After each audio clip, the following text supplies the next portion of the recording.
Welcome back to Hold On, Survival Stories. I'm your host, and today we're climbing into one of the most treacherous places in North America, Mount Katahdin in Maine, where the weather can turn deadly in minutes, where temperatures plummet to 40 below zero, and where one wrong step can send you tumbling into an abyss of granite and ice. Picture this. You're 12 years old. You're on what should be a perfect family hiking trip with your father and older brother. The morning is crisp and beautiful, the kind of October day that makes you feel invincible. You're young, you're strong, and you're ready to conquer the mountain that stands before you like a sleeping giant. But then, in an instant, everything changes. A sudden whiteout blizzard swallows the mountain whole. Visibility drops to zero. The temperature plummets 50 degrees in 30 minutes. And in the chaos and confusion of trying to find shelter, you become separated from the two people who mean everything to you. Now you're alone, 12 years old, wearing nothing but a light jacket and sneakers, lost on the most dangerous mountain in Maine. The wind is howling like a living thing trying to tear you apart.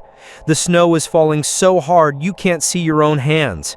And the temperature is dropping toward levels that will kill you in hours. This is the story of Danny Morrison, a 7th grader from Portland, Maine, who survived 3 days and 2 nights alone on Mount Katahdin in conditions that have killed experienced mountaineers.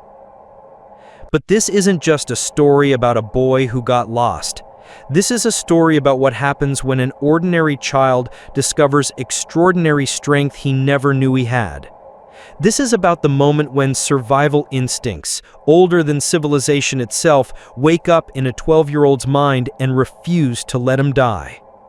This is about the voice that whispered in his ear when hypothermia was shutting down his brain. The warmth that surrounded him when his body temperature dropped to fatal levels, and the miraculous series of events that kept a child alive when everything logical said he should freeze to death. 3 days, 2 nights, 1 little boy, and something unexplainable that refused to let him give up. Get ready for a story that will make you believe in miracles. October 12th. 2018, 6:30 a.m. The Morrison family's alarm clock shattered the pre-dawn silence in their Portland home, but 12-year-old Danny Morrison was already awake, staring at the ceiling with the kind of excited energy that only comes before a big adventure. Today was the day he'd been dreaming about for months. His first climb up Mount Katahdin with his dad, Michael Morrison, and his 16-year-old brother, Jake. At 5,267 feet, Katahdin wasn't just any mountain. It was the tallest peak in Maine, the northern terminus of the legendary Appalachian Trail, and, according to Native American legend, the home of the storm god Pamola. Danny had begged his father for 2 years to take him on this climb. He'd trained by hiking smaller mountains, built up his endurance with after-school runs, and studied every trail map he could find online. This wasn't just a family outing for him. This was his rite of passage, his chance to prove he wasn't just a little kid anymore. Michael Morrison, a 45-year-old construction foreman with 20 years of hiking experience, had initially resisted. Katahdin in October was no joke. The weather could change from perfect to deadly in minutes. The rock faces were slick with ice. The trails were treacherous even for experienced hikers. But Danny's persistence had finally worn him down. And truthfully, Michael was proud of his younger son's determination. At 12, Danny was already showing the kind of grit and outdoor instincts that took some people decades to develop. Jake, a junior in high school and veteran of several Katahdin climbs, was excited to finally share the experience with his little brother. Despite the 4-year age gap, the Morrison boys were incredibly close. Jake had always been Danny's protector, his mentor, his hero. The weather forecast for October 12th was perfect. Clear skies, light winds, temperatures in the comfortable 50s. The kind of day that mountain climbers pray for in late fall, when conditions can turn savage without warning. They loaded their gear into Michael's pickup truck as the sun painted the eastern sky pink and gold. Danny's backpack was carefully packed with water, energy bars, extra layers, and all the safety equipment his father insisted on. He wore his favorite hiking boots, slightly too big but broken in from a summer of trail walks, and a light fleece jacket that his mother had bought him specifically for this trip. Sarah Morrison stood in the doorway, trying not to show her anxiety as she watched her husband and sons prepared to leave. She'd climbed Katahdin herself in college and knew how quickly conditions could deteriorate. But she also knew that Danny needed this experience, needed to test himself against something bigger than suburban Portland. "Promise me you'll stay together," she said, hugging each of them tightly, "and promise me you'll turn back if the weather gets bad." "Mom, it's going to be perfect," Danny said, with the absolute confidence that only 12-year-olds possess. "We'll be fine. I'll take pictures from the summit for you." She kissed his forehead, breathing in the scent of his shampoo and the excitement radiating from his small body. She had no way of knowing it would be 3 days before she held her son again. The drive to Baxter State Park took 2 hours through some of the most beautiful country in Maine. Fall foliage painted the mountains in brilliant reds and golds. The air was crisp and clean. Danny pressed his face to the window, studying every peak and valley they passed, mentally preparing for the challenge ahead. At the park entrance, they checked in with the rangers, signed the trail register, and received the standard safety briefing.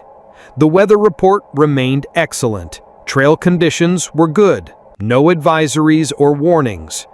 Ranger Patricia Collins looked at Danny with the experienced eye of someone who'd seen hundreds of young hikers over the years. He was small for his age, but seemed well prepared and enthusiastic. His father was clearly experienced, and his older brother looked responsible. "Take care of each other up there," she told them. "Katahdin's beautiful, but she demands respect." They started up the hunt trail at 8:15 a.m. under a sky so blue it looked like it was painted. Danny felt like he could climb forever. His legs were strong, his breathing was easy, and the trail ahead promised everything he dreamed of. For the first 4 hours, it was perfect. They made good time through the lower elevations, stopping regularly for water and snacks. Michael pointed out landmarks and shared stories from his previous climbs. Jake helped Danny with his footing on the trickier sections. The conversation was easy, the mood light. By noon, they'd reached the tree line at around 4,000 feet. The views were spectacular. Endless forests stretching to the horizon, other peaks rising like sleeping giants, a sky so clear you could see for 50 miles in every direction. Danny stood on a granite outcrop, arms spread wide, feeling like he was on top of the world. Michael took pictures.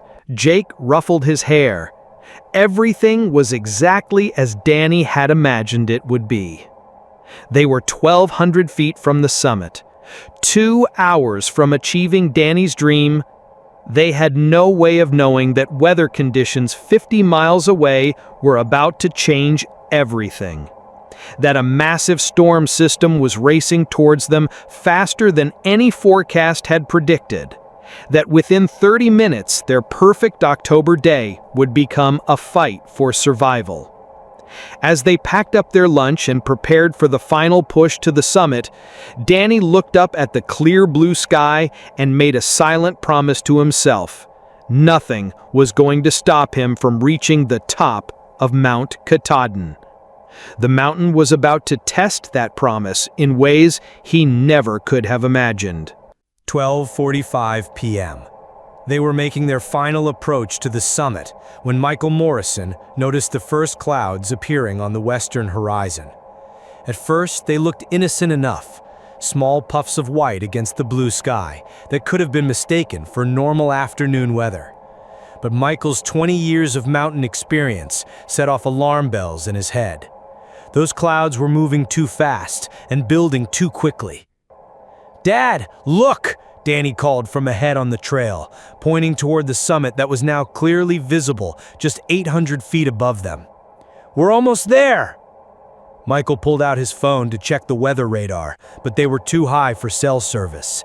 He looked at the clouds again, then at his watch, then at his two sons who were so close to achieving something they'd worked months to accomplish. The decision that would haunt him for the rest of his life seemed reasonable at the time.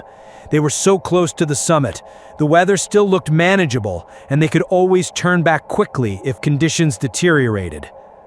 "Okay," he called to Danny and Jake, "but we stay together, and if I say we turn around immediately, no arguments." They continued climbing. At 1:15 p.m., 30 minutes later, the weather changed with the terrifying speed that makes Mount Katahdin one of the most dangerous peaks in North America. The wind went from a gentle breeze to a howling gale in less than 5 minutes. The temperature, which had been a comfortable 52 degrees, plummeted toward freezing. Most ominously, clouds began boiling up from seemingly nowhere, swallowing the mountain in gray mist that reduced visibility to mere feet. "That's it!" Michael shouted over the rising wind. "We're going down! Now!" But it was already too late. The storm hit Mount Katahdin like a freight train. Wind gusts of 60 miles per hour knocked hikers off balance. Snow began falling so heavily that the trail disappeared beneath their feet. The temperature dropped 30 degrees in 10 minutes. Most terrifyingly, visibility went to zero. The world became a gray-white void where you couldn't see your own hands stretched out in front of you. "Jake! Danny!" Michael yelled into the howling wind, but his voice was swallowed by the howling wind. "Stay close! Hold on to each other!" In weather like this, experienced mountaineers know to rope together, to maintain physical contact at all costs. But the storm had hit so fast that they hadn't had time to take proper precautions. They were trying to navigate by feel and memory down a trail that was now invisible beneath blowing snow. Jake managed to grab his father's jacket and hold on, but Danny, the smallest and lightest of the three, was struggling just to stay upright in the wind. A sudden gust knocked him sideways off the trail, and by the time he regained his footing, he could no longer see or hear his father and brother. "Dad! Jake! Where are you?" The only answer was the roar of wind and the sting of snow against his face. Danny Morrison, 12 years old, wearing sneakers and a light fleece jacket, was now alone on Mount Katahdin, in the middle of a storm that was rapidly becoming life-threatening. The temperature was dropping toward 20 degrees. The wind chill made it feel like 10 below zero. Snow was accumulating so fast that footprints disappeared within minutes. And somewhere in the white chaos, his father and brother were desperately searching for him. Michael and Jake had quickly realized Danny was missing and were frantically calling his name, but the storm made communication impossible beyond a few feet. They searched for over an hour in increasingly dangerous conditions before Michael made the agonizing decision that every parent hopes they'll never have to face. They had to get off the mountain before they all died, and then bring back professional rescue help for Danny. "We can't help him if we freeze to death ourselves," Michael told Jake, tears freezing on his cheeks as he spoke. "We have to get down and call for rescue." Meanwhile, Danny was learning the first brutal lesson of mountain survival. In a whiteout, every direction looks the same. He had tried to follow what he thought was the trail downward, but without visibility, he had no way of knowing if he was going the right direction. The rocky terrain all looked identical in the blowing snow. Every step could lead him closer to safety or deeper into danger. Worse, his body was already beginning to react to the cold. His hands, inadequately protected by thin gloves, were becoming numb. His feet, in hiking boots that weren't designed for snow, were getting wet and cold. Most dangerously, his core temperature was starting to drop as his light fleece jacket proved no match for the Arctic conditions that had suddenly engulfed the mountain. The first signs of hypothermia were already setting in. His thinking was becoming sluggish, his coordination was deteriorating, his body was beginning the process of shutting down non-essential functions to preserve his vital organs. At 3:30 p.m., 90 minutes after becoming separated from his family, Danny Morrison made a decision that probably saved his life. He stopped trying to find his way down the mountain and started looking for shelter. Fighting through the blowing snow, he stumbled across a small depression between two large granite boulders. It wasn't much, just a space barely big enough for a 12-year-old to crawl into, but it provided some protection from the wind. Danny squeezed into his tiny refuge and tried to think. His father had taught him basic survival principles during their training hikes. Stay calm, conserve energy, stay dry if possible, signal for help. But those lessons seemed academic when discussed on warm summer afternoons. Now, with snow accumulating around his shelter and his body temperature dropping by the minute, survival became the only thing that mattered. As afternoon faded toward evening and the storm showed no signs of letting up, Danny Morrison faced the terrifying reality of his situation. He was going to spend the night alone on Mount Katahdin in conditions that killed people regularly. Somewhere in the darkness below, his father and brother were racing against time to organize a rescue. But on the mountain, time was running out fast. Danny's first night in hell was about to begin. 6 p.m., October 12th, 2018.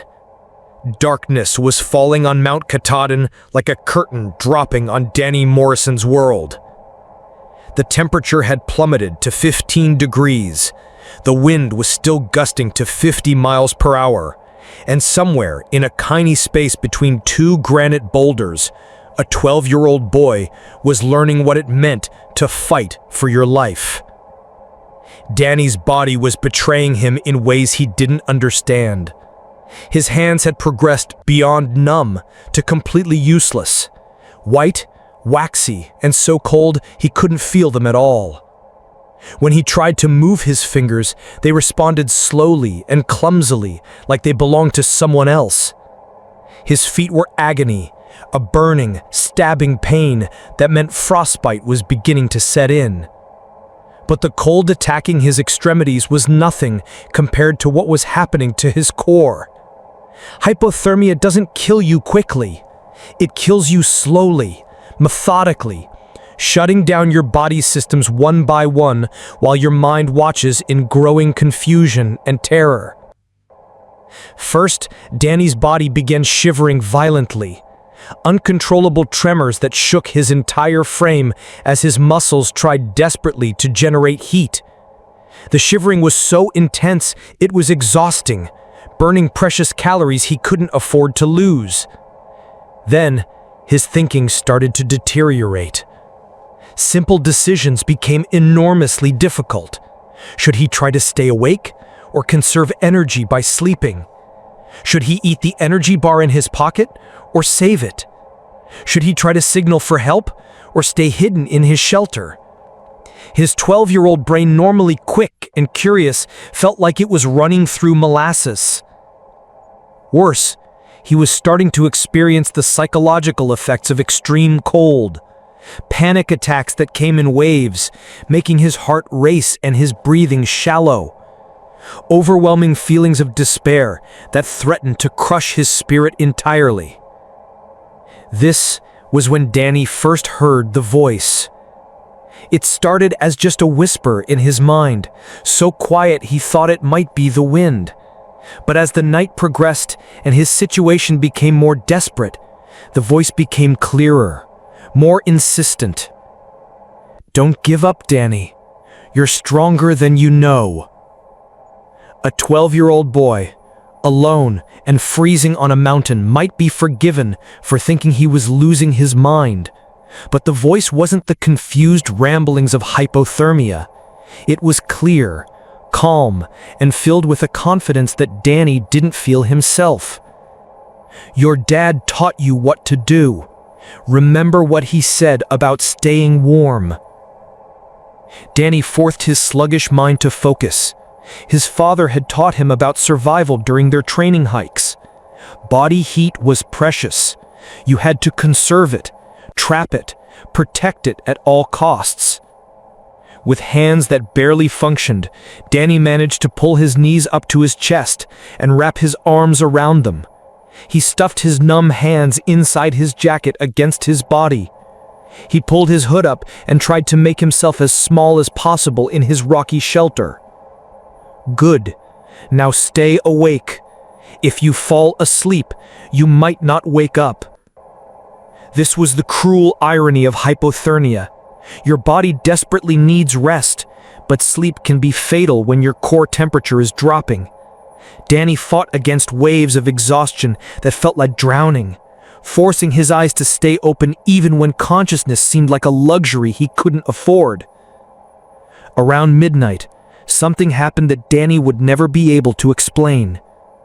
As his body temperature continued to drop toward levels that should have meant death, he suddenly felt warm. Not the false warmth of terminal hypothermia, the dangerous sensation that causes dying people to remove their clothes because they think they're overheating. This was different. This was like being wrapped in an invisible blanket, like having someone put their arms around him and hold him close. "I'm here with you, Danny. You're not alone." The voice was clearer now, and with it came a presence that felt as real as the cold wind and blowing snow. Danny couldn't see anyone in his tiny shelter, but he felt absolutely certain that someone was there with him, protecting him, keeping him alive when his body wanted to give up. For the rest of that endless night, Danny Morrison existed in a strange space between life and death, between the physical world where his body was slowly shutting down and some other realm where he was being sustained by something beyond medical explanation. His core temperature had dropped to levels that should have caused cardiac arrest. His blood pressure had fallen so low that his heart should have stopped beating. His brain function had deteriorated to the point where he should have lost consciousness and never awakened. But somehow, impossibly, he held on. "One more hour, Danny. Then one more hour after that. Help is coming." At 6 a.m. on October 13th, as the first gray light of dawn began to penetrate the storm clouds, Danny Morrison was still alive, still conscious, still fighting. Meteorologists would later determine that the storm that hit Mount Katahdin that night was a freak weather event, a collision of warm and cold air masses that created conditions more severe than any forecast had ever predicted. Wind gusts had reached 70 miles per hour. The temperature had dropped to 8 degrees. Snow accumulation had been over 18 inches. Professional mountaineers with proper equipment had died in less severe conditions than what Danny had endured in sneakers and a fleece jacket. But as morning light revealed a mountain transformed into a winter wonderland of deep snow and ice, a 12-year-old boy crawled out of his tiny shelter and took his first steps into his second day of survival. He had no way of knowing that one of the largest search and rescue operations in Maine's history was already mobilizing to find him. He had no way of knowing that his father and brother had spent the night in agony, organizing rescue teams and praying for his survival. All he knew was that the voice in his head was still there, still guiding him, still promising that if he could just hold on a little longer, help would come. Danny Morrison had survived the impossible. Now he had to do it again. While Danny Morrison fought for his life in his tiny rock shelter, the largest search and rescue operation in Maine history was mobilizing in the pre-dawn darkness below. Michael Morrison hadn't slept a minute since reaching the trailhead the previous evening. The guilt was eating him alive, The knowledge that his decision to continue toward the summit had led to his 12-year-old son being lost in conditions that killed experienced adults.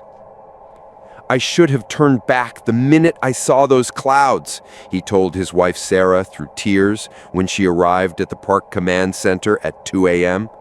"I should have protected him. I should have kept him safe." Sarah Morrison was operating on pure maternal instinct and caffeine. The drive from Portland had been a blur of terror and desperate prayers. Now, standing in the incident command trailer, surrounded by maps and radios and grim-faced rescue professionals, she was holding on to hope by sheer force of will. "He's alive," she told everyone who would listen. "I know he's alive. A mother knows." Maine Warden Service had taken command of the operation, led by Lieutenant Jack Stevens, a veteran of hundreds of mountain rescues. Stevens had seen too many recoveries and not enough rescues to be optimistic about finding a 12-year-old alive after a night in these conditions. But he'd also seen enough miracles to know that sometimes the impossible happened. "We're treating this as a rescue operation, not a recovery," he announced to the assembled teams. "That boy is out there, and we're going to find him alive." The resources being committed were staggering. Maine Forest Service helicopters equipped with thermal imaging cameras, Maine State Police with specialized mountain rescue teams, Baxter State Park Rangers who knew every inch of Katahdin's terrain, Appalachian Mountain Club volunteers with decades of search experience. Most critically, they had Acadia search dogs, German shepherds trained specifically to find lost people in wilderness conditions. These dogs could follow a scent trail that was hours old, even in snow and wind. The search area was nightmarish in its scope. Danny could be anywhere within a 5-mile radius of where he'd last been seen. In good conditions, that would be challenging. In the aftermath of a blizzard, with snow covering landmarks and obliterating trails, it was like looking for a needle in a haystack the size of a small city. Search coordinator Rebecca Walsh divided the mountain into grid sections, assigning teams to systematic sweeps of each area. But she knew that in weather this severe, if Danny was still alive, they had hours, not days, to find him. Hypothermia will have set in within the first hour. After 12 hours in these conditions, we're looking at severe hypothermia, possible frostbite, and cognitive impairment. If this child is still alive, he won't be able to help us find him. He may not even respond to our calls. Meanwhile, on the mountain, Danny Morrison was beginning his second day of survival in conditions that were testing the absolute limits of human endurance. The storm had passed, leaving behind a crystalline morning that would have been beautiful under other circumstances. But the temperature was still well below freezing, and Danny's body was approaching complete system failure. His hands were now completely useless, swollen, white, and so frostbitten that he couldn't feel them or move his fingers. His feet were in similar condition, forcing him to walk with a strange, shuffling gait that barely kept him upright. But the voice was still there, clearer than ever. "Danny, you need to move. You need to find a sunny spot and get warm." With the mechanical obedience of someone whose conscious mind was barely functioning, Danny crawled out of his shelter and began moving downhill. Not because he had a plan, but because the voice told him to. His progress was agonizingly slow. Every step was an enormous effort. He fell repeatedly, his numb hands unable to break his falls properly. But somehow, impossibly, he kept moving. At 11 a.m., search dog handler Maria Santos and her German Shepherd Rex were working a grid section about a half-mile from where Danny had actually spent the night. Rex was trained to detect human scent from distances up to a mile in good conditions, but the snow and wind had made scent detection extremely difficult. Suddenly, Rex's behavior changed. His head came up, his pace quickened, and he began pulling Maria in a specific direction with the focused intensity that meant he'd found something. "I think we've got something," Maria radioed to command. "Rex is indicating strong human scent bearing northeast from our current position." Other teams began converging on Maria's location. Helicopters diverted their search patterns. After 16 hours of looking for a needle in a haystack, they might finally have found their target. But on the mountain, Danny Morrison was facing his greatest crisis yet. The effort of moving through deep snow had pushed his already compromised cardiovascular system beyond its limits.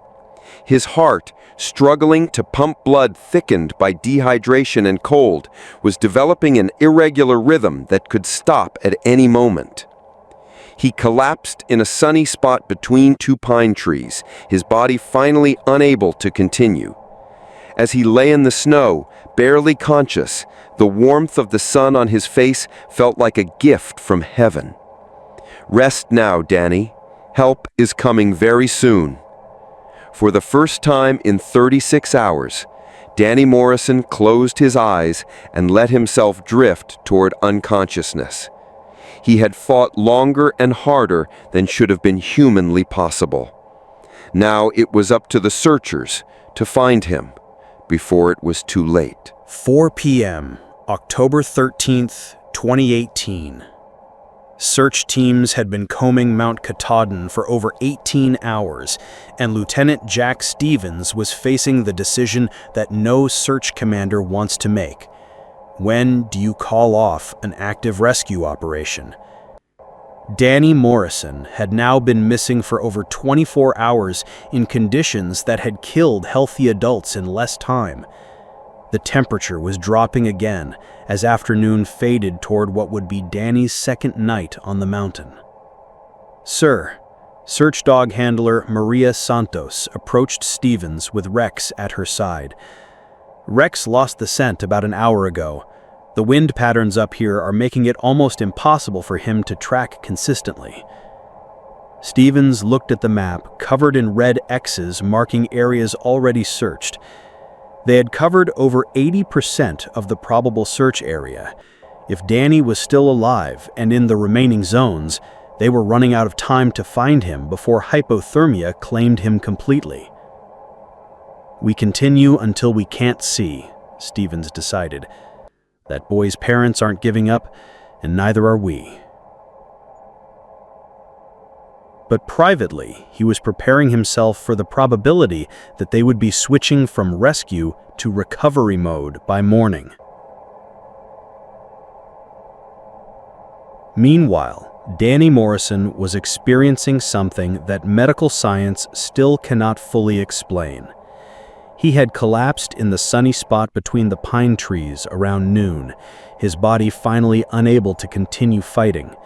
His core temperature had dropped to approximately 82 degrees, levels at which the human heart typically stops beating. His breathing had become so shallow it was barely detectable.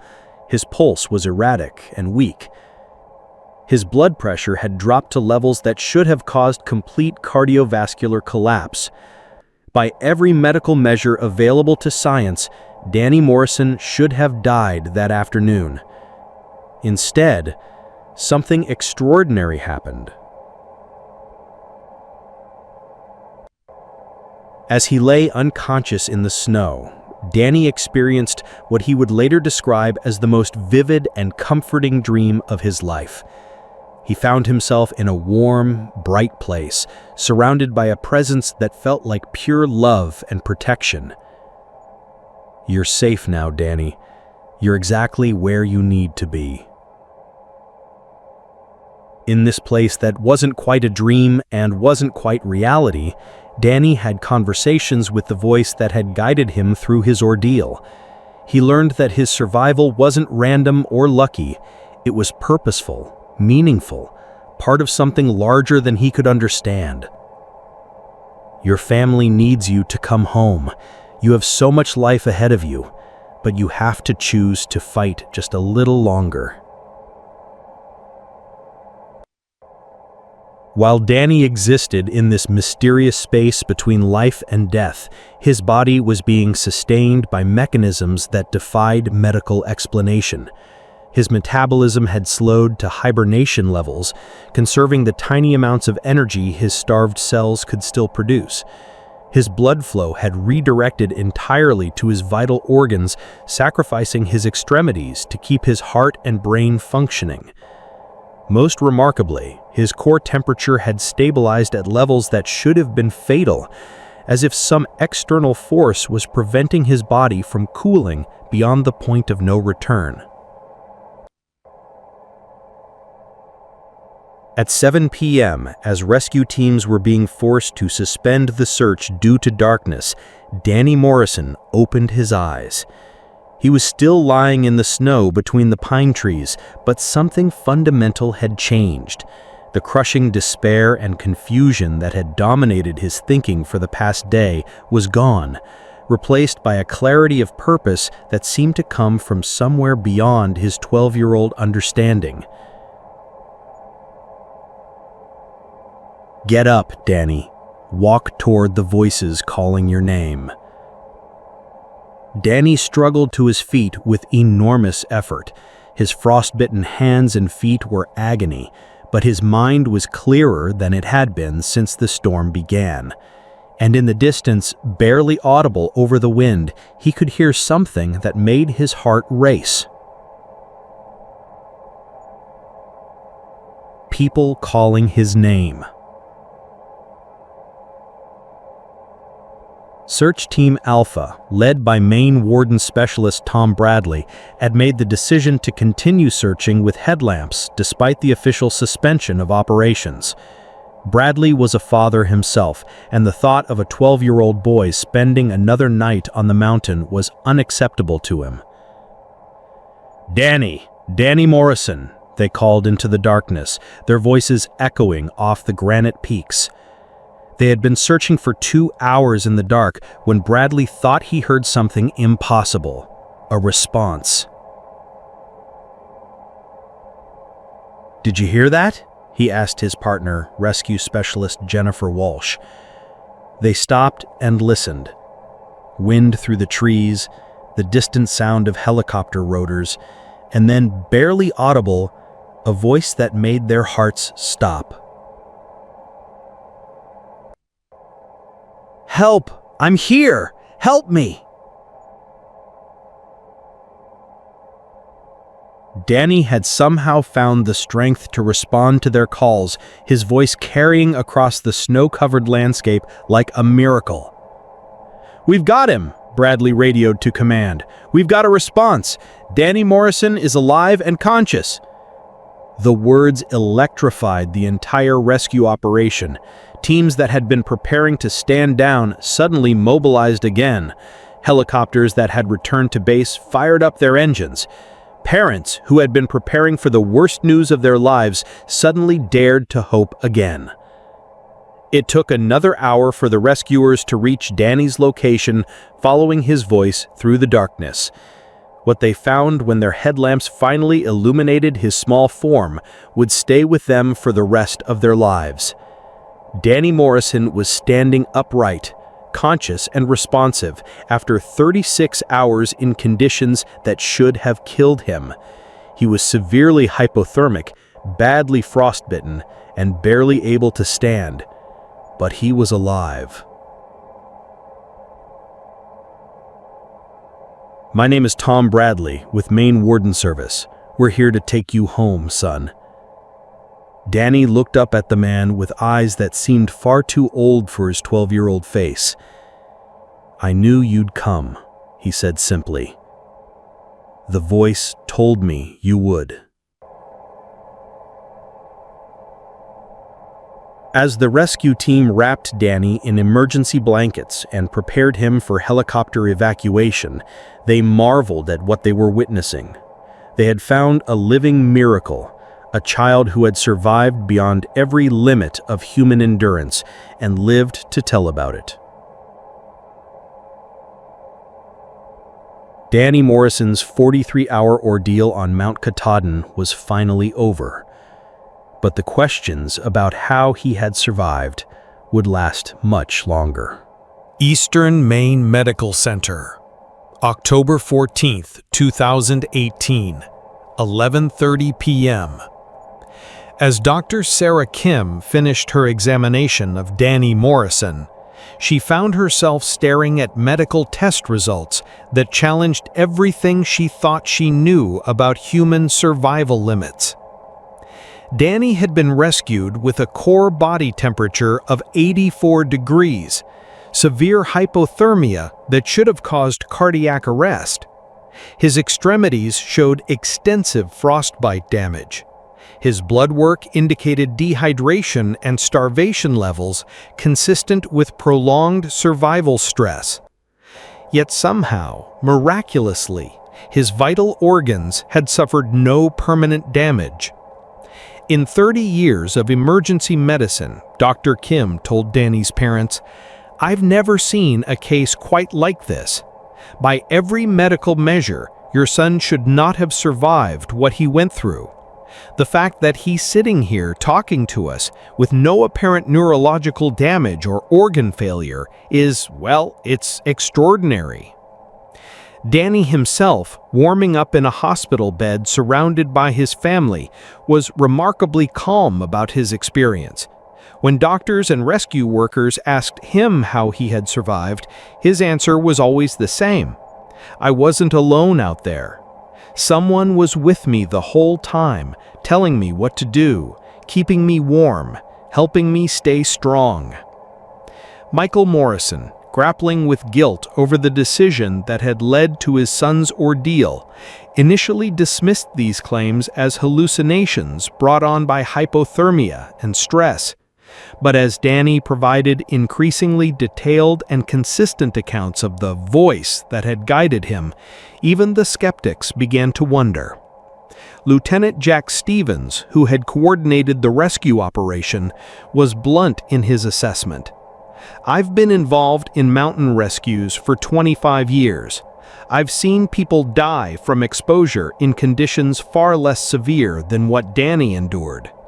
What happened on that mountain doesn't fit any survival manual I've ever read."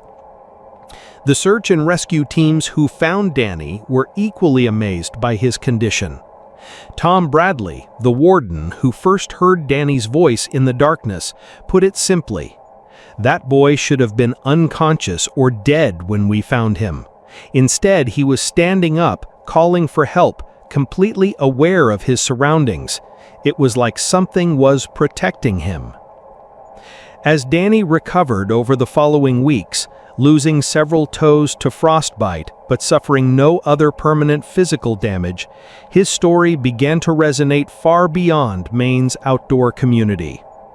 Dr. Michael Chen, a wilderness medicine specialist who studied Danny's case for a research paper, concluded, "While hypothermia can sometimes cause hallucinations, the consistency and beneficial nature of Danny's auditory experiences suggests something more complex. Whether you interpret it as divine intervention, extraordinary psychological resilience, or some combination of factors we don't fully understand, the result is undeniable. This child survived beyond the normal limits of human physiology." But perhaps the most important aspect of Danny's story isn't the medical mystery of how he survived, but what his experience teaches us about the power of holding on when everything seems hopeless. For 43 hours on Mount Katahdin, a 12-year-old boy faced conditions that have killed experienced mountaineers. His body temperature dropped to fatal levels. His thinking became severely impaired. His physical strength was completely exhausted. Yet somehow, guided by a voice that provided comfort, direction, and hope when he had none of his own, Danny Morrison refused to give up. The lesson isn't about mountain survival techniques or wilderness preparedness. The lesson is about what happens when you choose to listen to the voice inside you that says hold on, even when every rational thought says surrender. In our modern world, we all face our own Mount Katahdin moments, times when we're lost, cold, and running out of strength to continue. Health crises that seem insurmountable, financial hardships that stretch on endlessly, personal losses that threaten to break our spirit entirely. When those moments come, Danny Morrison's story reminds us that we're never truly alone. Whether you call it divine intervention, inner strength, guardian angels, or the indomitable human spirit, there's something available to us in our darkest hours that can provide guidance when we're lost and warmth when we're freezing. Danny, now a healthy teenager, rarely talks about his experience on Mount Katahdin, but when he does, his message is simple. Even when you can't see help coming, even when you don't think you can take another step, you're stronger than you know, and you're never really alone. The voice that guided Danny through his impossible survival wasn't just in his head, it was in his heart, in his spirit, in that part of human nature that refuses to accept defeat even when defeat seems inevitable. Medical science may never fully explain how a 12-year-old boy survived 43 hours in conditions that should have killed him. But the more important truth is this: when we hold on through our darkest moments, when we listen to the voice that tells us to take one more step, when we refuse to give up even when giving up seems rational, miraculous things can happen. This has been Hold On, Survival Stories. Thank you for joining us on Danny Morrison's incredible journey through 3 days of hell and back to the warmth of his family's love. If his story moved you, please subscribe and share it with others who need to be reminded that even in our darkest moments, we're never truly alone. Until next time, remember, when you're lost in the storm of your own challenges, when the cold threatens to overwhelm you, when that voice in your head whispers that it's time to give up, listen instead to the other voice, the one that says hold on, the one that promises help is coming, the one that reminds you that miracles happen to those who refuse to surrender. Your rescue might be closer than you think.